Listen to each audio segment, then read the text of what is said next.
Good morning. തലേ ദിവസം നല്ല മഴയൊക്കെ പെയ്തിട്ടുണ്ടെങ്കിൽ പിറ്റേ ദിവസം രാവിലെ നീച്ച് വരുമ്പോൾ നല്ല അടിപൊളിയായിരിക്കും അല്ലേ? അപ്പം അതേ ഞാൻ അങ്ങനെ ഒരു ദിവസം നീച്ച് വന്നപ്പോൾ എടുത്തൊരു വീഡിയോ ആണ് കേട്ടോ ഇത്. അതായത് ഇന്നലെ. അപ്പം അതേ ഇന്നലത്തെ രാവിലത്തെ വിശേഷങ്ങളാണ്. രാവിലെ തന്നെ ഞാൻ കുളിയൊക്കെ കഴിഞ്ഞ് അടുക്കളയിൽ ചടപടയും നല്ല പണിത്തിരക്കിലാണ് കേട്ടോ. അപ്പം രാവിലെ ഇന്നിപ്പോൾ കഴിക്കാനായിട്ട് എന്തുണ്ടാക്കും എന്നിങ്ങനെ ആലോചിച്ചിരുന്നപ്പോഴാണ് നമുക്ക് ഗോതമ്പിൻ്റെ കൊഴുക്കട്ട ഉണ്ടാക്കിയാലോ എന്നൊരു ആലോചന വന്നത് കേട്ടോ. അപ്പം പകുതി പണി കഴിഞ്ഞതിന് ശേഷമാണ് എനിക്ക് ഈ ഒരു കാര്യം വീഡിയോ എടുത്താലോ എന്ന് തോന്നിപ്പോയത്.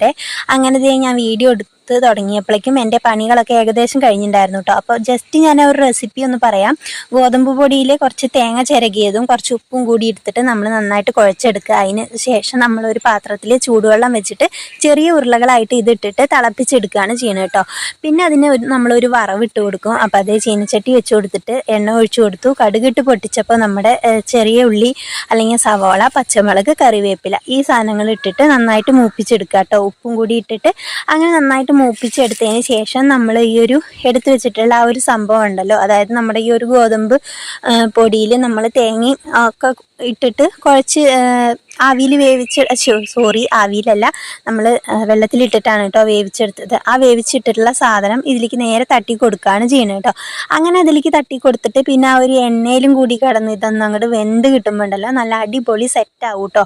അപ്പോൾ ഈ ഒരു രീതിയിൽ ഉണ്ടാക്കി നോക്കാത്ത ആളുകളുണ്ടെങ്കിൽ സിമ്പിൾ റെസിപ്പിയാണ്, നിങ്ങൾക്ക് നല്ല ധൈര്യമായിട്ട് ട്രൈ ചെയ്യാം. എല്ലാവർക്കും ഇഷ്ടമാവും കേട്ടോ. നമ്മുടെ സ്ത്രീകുട്ടിക്കൊക്കെ ഇഷ്ടമാണ്. അപ്പോൾ അതേ ബാക്കിൽ തന്നെ നമ്മുടെ ഏട്ടൻ നിൽക്കേണ്ട ഏട്ടന് പണിയില്ലാത്ത ഒരു ദിവസമായിരുന്നു കേട്ടോ. അങ്ങനെ ഞാനുണ്ടല്ലോ ആ ഒരു സംഭവത്തിനെ എണ്ണയിലിട്ടിട്ട് നന്നായിട്ട് മൂപ്പിച്ചെടുക്കുകയാണ് കേട്ടോ. അതിൻ്റെ ഒപ്പം തന്നെ അപ്പുറത്ത് പാൽച്ചായയും കൂടി വെക്കുന്നുണ്ട്. അപ്പോൾ തലേ ദിവസം പാല് കൊണ്ടുവന്നപ്പോൾ ഞാനത് കുടിക്കാനായിട്ട് കാച്ചി വെക്കാൻ മറന്നുപോയി. അപ്പോൾ അത് ഫ്രിഡ്ജിൽ ഇരുന്നിരുന്നു. പിറ്റേ ദിവസം രാവിലെ പാല് വരാറായപ്പോഴാണ് കേട്ടോ കുപ്പി അയ്യോ എവിടെ കാണാനില്ലല്ലോ എന്ന് ഓർത്തത്.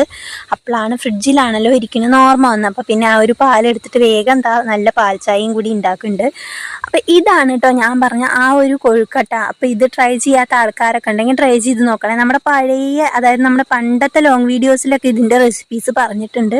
അപ്പോൾ ഇത് പറഞ്ഞ രീതിയിൽ തന്നെ നിങ്ങൾക്ക് മനസ്സിലാക്കി എടുക്കാവുന്നതേ ഉള്ളൂ. വളരെ സിമ്പിളാണ്, അതുപോലെ നല്ല ടേസ്റ്റിയാണ്, നല്ല ഹെൽത്തി റെസിപ്പിയാണ് കേട്ടോ.